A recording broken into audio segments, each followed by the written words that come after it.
warahmatullahi wabarakatuh. Baiklah, saya Ika Nabila Putri, NPM 1962109599 akan menjelaskan tentang bagian 3 yaitu pengembangan silabus. Yang pertama adalah pengertian silabus, yang mana silabus adalah rencana pembelajaran pada suatu atau kelompok mata pelajaran tema tertentu yang mencakup standar kompetensi dasar, materi pokok pembelajaran, kegiatan pembelajaran, indikator pencapaian, kompetensi untuk indikator, penilaian, alokasi waktu dan sumber bahan dan alat belajar. Silabus juga merupakan penjabaran standar kompetensi dan kompetensi dasar ke dalam materi pokok pembelajaran, kegiatan pembelajaran, dan indikator pencapaian kompetensi untuk penilaian. Silabus juga harus mampu menjawab pertanyaan yang pertama, apa kompetensi yang harus dikuasai siswa? Yang kedua, bagaimana cara mencapaiannya? Yang ketiga, bagaimana cara mengetahui pencapaian? Selanjutnya ada landasan pengembangan silabus.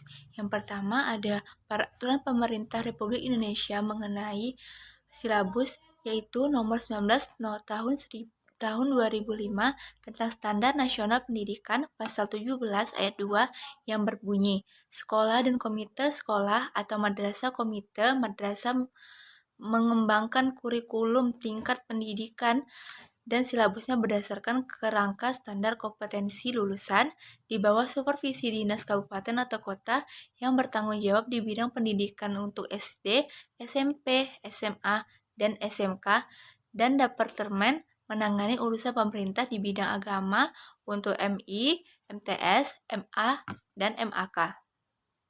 Selanjutnya ada prinsip pengembangan silabus. Yang pertama, prinsip pengembangan silabus yang pertama yaitu ilmiah, yang kedua harus relevan, yang ketiga ada sistematis, yang keempat ada konsisten, yang kelima ada memadai, yang keenam aktual dan kontekstual, yang ketujuh ada fleksibel, dan yang kedelapan ada menyeluruh.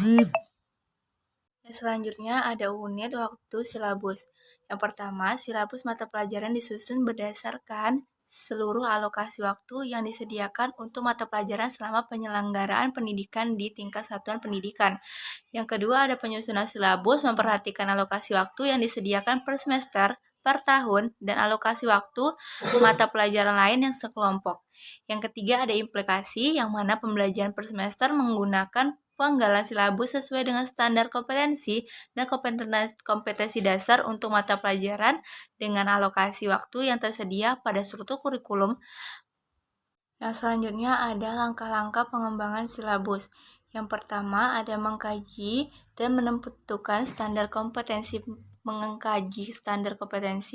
dan kompetensi dasar mata pelajaran sebagaimana tercantum pada standar isi dengan memperhatikan hal-hal yang pertama, urutan berdasarkan hierarki konsep, disiplin ilmu atau tingkat kesulitan materi. Tidak harus selalu sesuai dengan urutan yang ada di SI atau standar isi dalam tingkat. Yang kedua, ada keterkaitan antar standar kompetensi atau SK dan kompetensi dasar atau KD dalam mata pelajaran. Yang C, ada keterkaitan antar kompetensi dasar atau KD pada mata pelajaran. Yang D, keterkaitan antar standar kompetensi atau SK dan kompetensi dasar atau KD antar mata pelajaran.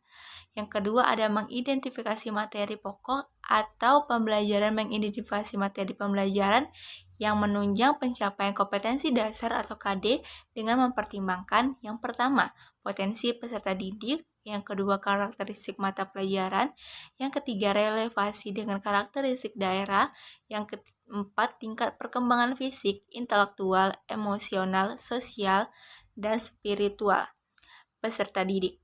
Yang selanjutnya ada kebermanfaatan bagi peserta didik. Yang selanjutnya struktur keilmuan.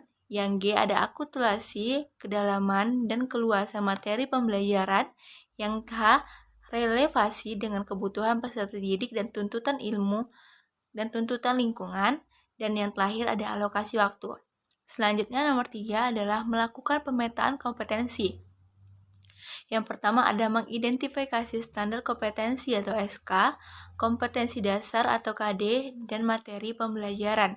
Selanjutnya mengkelompokkan standar kompetensi dasar, dan materi pembelajaran. Assalamualaikum warahmatullahi wabarakatuh.